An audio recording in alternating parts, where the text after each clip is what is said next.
dunay comparative nga pag-discuss nato maigsoon mahitungod sa gituuhan sa Katoliko o sa mga dili Katoliko. Alang sa mga dili Katoliko, moingon ng daghan nila nga kami ang tinuod tungod kay nasibo mis Biblia. Sakto ang among pagtulunan. Sibo sa Biblia. Sa Katoliko, moingon kita nga ang nakapatinuod nato unas tanan na kining pundok ka nga Katoliko mao ni ang pundok nga gitukod ni Kristo. Ug tungod niini makasiguro ta nga tinuod ang pagtulunan. Ug tuod man makapruiba man kita sa baruganan sa atong mga igsoong dili Katoliko. Pag-ingon nila nga kami sakto kay nagtuman si Biblia, mao man ni ang tanang password sa tanang tinuohan. Pero kinsa man pud nila ang tinuod gyud nga nagtuman sa Biblia? Ang Sabadista ba? Ang Saksing Jehova ba? Ang Iglesia ni Cristo, ang Evangelical, ang Born Again, ang Baptist, Mormons ug uban pa? Asa man gyud nila ang nakaingon ta nga tinuod nga nagtuman sa Biblia? Ang laing punto nga ang ilang pag-ingon nga sila nakatuman sa Biblia, nakatuman sa balaod sa Ginoo, self-serving ni mga igsoon, self-claim ra pud ni. Unya, ang problema sa ila sad kay wala sila'y otoridad. Mubalik ra sila sa ilang founder o kinsa mga ministro nila o pastor, mao ra say nag-ingon nga sakto sila.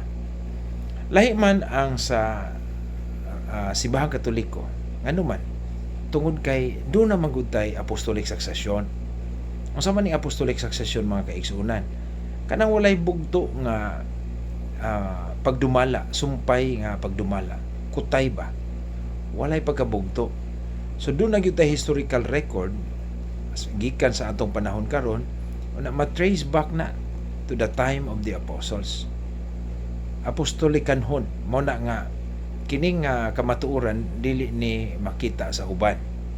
Mo na nga og ikaw gusto kang mangitas kamatuoran o makasiguro ta nga atong magtutudlo gikan gyud ni Kristo, pangita ang dunay apostolic succession or apostolic connection.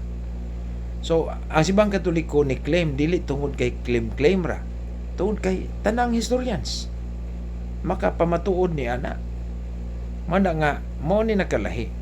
So dili lang ta mo ingon ang hambog ta nga sakto ang among pagtulunan. Of course, og sakto ang imong mga magtutudlo, sakto po ang gitudlo. Ang pag-ingon nila ang Katoliko na sayob, ilan ang personal nga desisyon. Pero ang pangutana, kung sila mo claim og sakto, kung sa may imong basihanan nga sakto mo, magkuntis lang tas Bible, disaman gikan ang inyong otoridad. So diha sila na problema.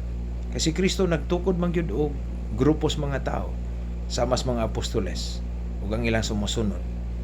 Tiaw bagingnan sa Ginoo, ang mamati kaninyo, mamati ka nako. Ako nagpadala kaninyo, ingon nga ako gipadala sa Amahan. Panglakaw mo sa tibuok kalibutan. Isang yaw mayong balita, ako maguban kaninyo. Kinsa man kung dili ni ang Simbahang Katoliko, kanang mga dili Katoliko makaklaim ba sila with this unbroken apostolic succession from the time of the apostles? Dili ba yan? Mao na nga ang Simbahang Katoliko ra, kung mag-research ka, mao na nga daghan karon nga mga banggiitang mga pastor, matinud-anon nagtuon mga igsoon, huwag yun sila kabalibad, nahimog yun sila Katoliko. So hinaut unta nga mapatinawan pud ta. Dili lang ta mugbayas sa atong kuan, kaugalingon tan-awa, i-research. Ug wala may mamugos nga Katoliko, pangitaa lang, ug dili na Katoliko. Pangitaa kanang dunay kasumpay ni Kristo.